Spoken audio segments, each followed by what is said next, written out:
I have a cousin, Kat, who got married to Henry early this year. We weren't close as kids, she was pretty spoiled and would always brag about how much designer stuff she has. Be really mean to people under the guise of just trying to help, etc. Don't go out of our way to interact with one another, but I do see her at family events and whatnot, and we make small talk. I'm engaged to Chris, who is a software engineer. He's co-head of his department at work with 2 other people, not too long ago. Chris was telling me about how they had some new employees and one of them sounded really familiar. He told me the name and I realized it was Kat's husband. Also, he and Henry hadn't met face to face yet. Kat and Henry had a huge wedding. It was really nice, but all she did for months is brag about how amazing her wedding was. The wedding stuff's died down now, so recently she started going on about how wealthy her husband is and what a great lifestyle they have. One of my other aunts celebrated her 50th about a week ago. I went with Chris and Kat was there with Henry. We were chatting and Kat was saying how Henry has a fantastic new job that pays even more than his previous one. Henry chimed in and said that they were already planning to buy a new house. Kat asked what Chris does. I said he was an engineer like Henry and he has a good job too, but I'll admit I left out where he works on purpose. She smiled and nodded, then said it's fine. She understands that I'm embarrassed and want to keep it quiet. So that was pretty much the end of our conversation then. When we were leaving, she pulled me aside and told me to let her and Henry know if we needed help with the wedding. Obviously I knew what she meant and it was just another dig, but I said, "Bye," and left. Literally 2 days later, I get a DM from Kat and she's furious, well, as much as one can be through text. That I didn't tell them that Chris was one of Henry's bosses. Henry was shocked to see him in the office and Chris made a comment, "Tell Kat OP and me don't need help but thanks for offering."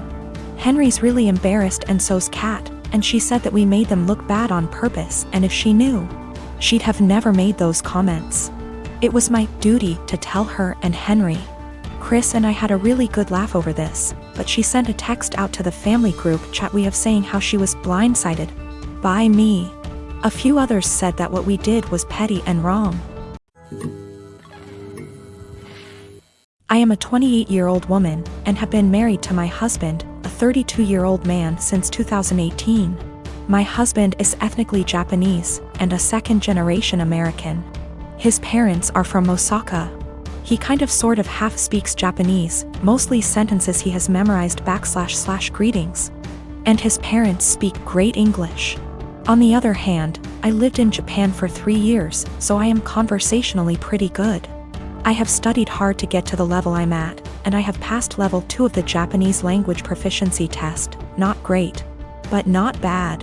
Lately, my husband is super into me calling him Goshijin-sama, which can be translated to my honored husband.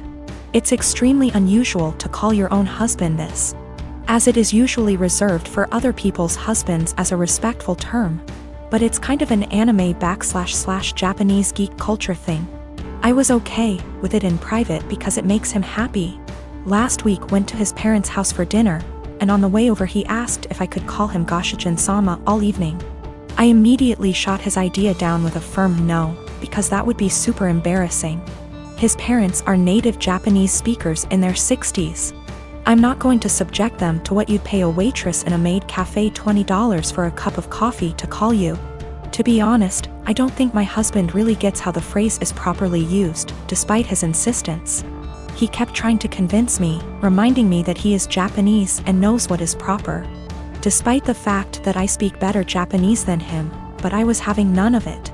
I just shut down and tuned him out. We got there, and sometime into the night I called his name to ask if he wanted a drink. Despite him being in hearing range, he ignored me. I said it again, and this time he looked at me, gave me this pleading shrug, and then turned back to the TV. I didn't get him a drink and just got myself one.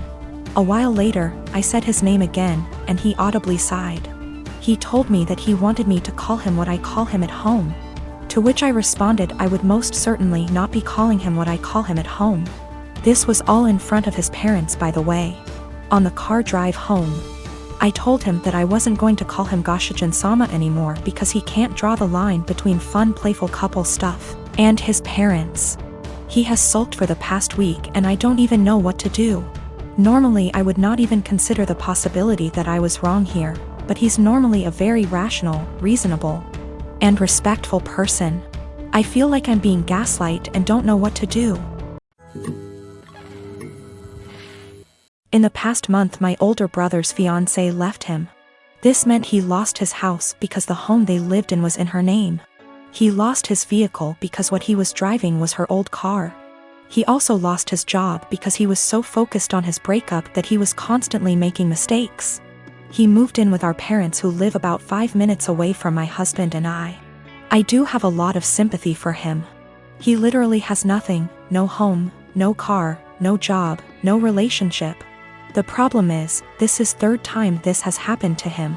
That's right, he has had 3 fiancées leave him now, and every time he winds up losing everything.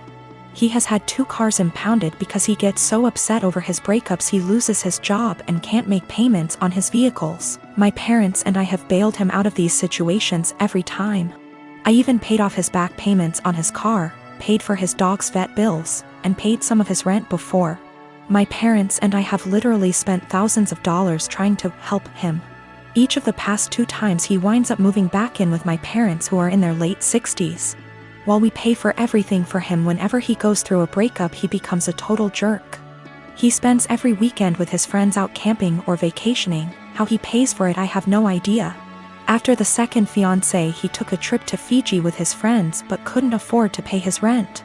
He mostly ignores me unless he needs money, which, during this breakup, I am refusing to help him out at all. The worst part is he treats my parents like garbage. If they ask him questions like, "Have you been looking for a job?"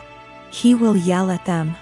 He has no problem eating the food they provide for him and living in their house rent and utility free.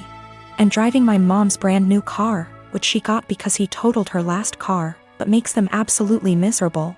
My mom told me he will yell at them, call her stupid, trashes their house, sleeps all day, and leaves the care of his dog up to them. Every time I see my mom lately, it's obvious that she's been crying. The most recent event took place on Sunday. In an attempt to get him out of the house for a while, I offered to take him out in our boat. He seemed super excited about it, and when he's excited he can actually be a lot of fun to be around. He tells me he's hanging out with friends but will be back in town Sunday afternoon. Sunday afternoon rolls around and he's nowhere to be seen. I get a text around 6 p.m. that he's decided to go to a local tourist destination with all his friends. They are going to tube down a river.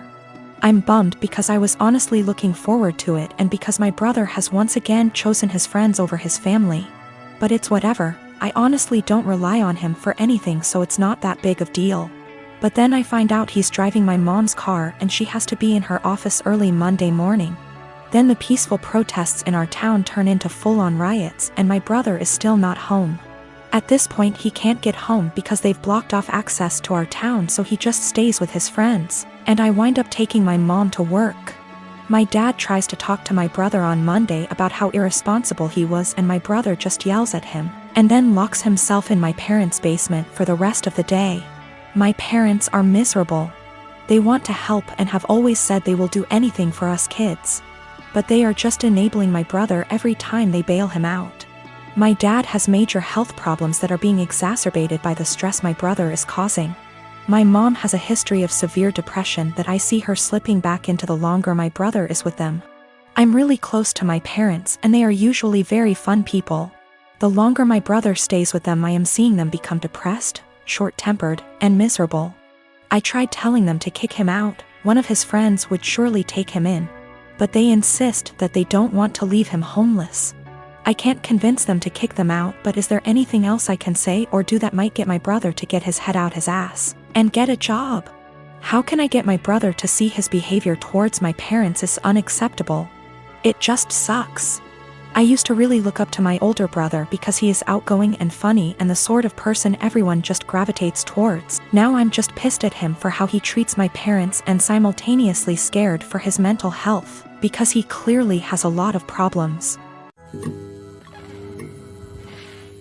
I am part-timing in an IT company that is very close-knit.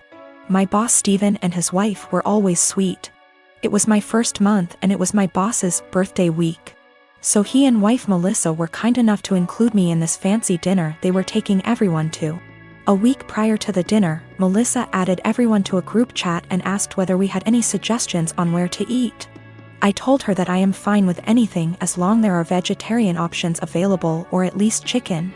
They brought their daughter Steph to the dinner and she is a sweet little girl. Now Steph was really interested in me and she kept on asking me questions about how I look the way I look.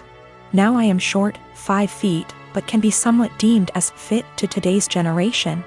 I was transparent with her and told her that I don't restrict myself to certain foods but rather eat everything in moderation. Plus I have a plant-based diet and home-cooked meals so that helps, and I also lift weights. Now Melissa overheard our conversation partially.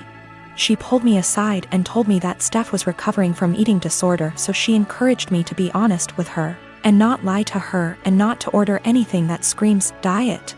When I saw the menu, there were little to no vegetarian options available. It didn't have anything for me. I was very disappointed and made a comment that, oh wow, there are no vegetarian options. Melissa chimed in and said that eating meat once in a while won't affect my weight. Now, when I say plant-based diet, it's not that I don't eat meat, but I only eat chicken maybe once a week as a side dish, and certain types of fish occasionally, but other than that I mostly eat vegetarian dishes. My food habits are not for my weight, but for my religion / culture. It has nothing to do with my weight. When the waiter came in, I was still glued to my menu when all the others had already ordered. Melissa said that oh she will have the duck too, and I interrupted and said that no, I will have the garden salad. I hate salads, but there were no other veg options. Melissa got quiet. After a few minutes she told me that I shouldn't have lied and lead on her daughter if I was going to order a skinny salad and starve myself. She said that I am just like those IG influencers who lie to impressionable young girls about their food habits and bodies, and I just proved that by ordering a salad after giving her daughter a "don't restrict yourself" speech, and I probably triggered her eating disorder. I tried to explain that I only ordered a salad because there was no other option in the menu for me, but then she said that I should have just sucked up and eaten the duck as it isn't going to affect my weight, but then again, I corrected that it is a religious thing and not a diet thing. She said that if I eat chicken then obviously I would eat other animals too, and I was just putting up an act. It was horrible. She completely tore me down and I immediately left.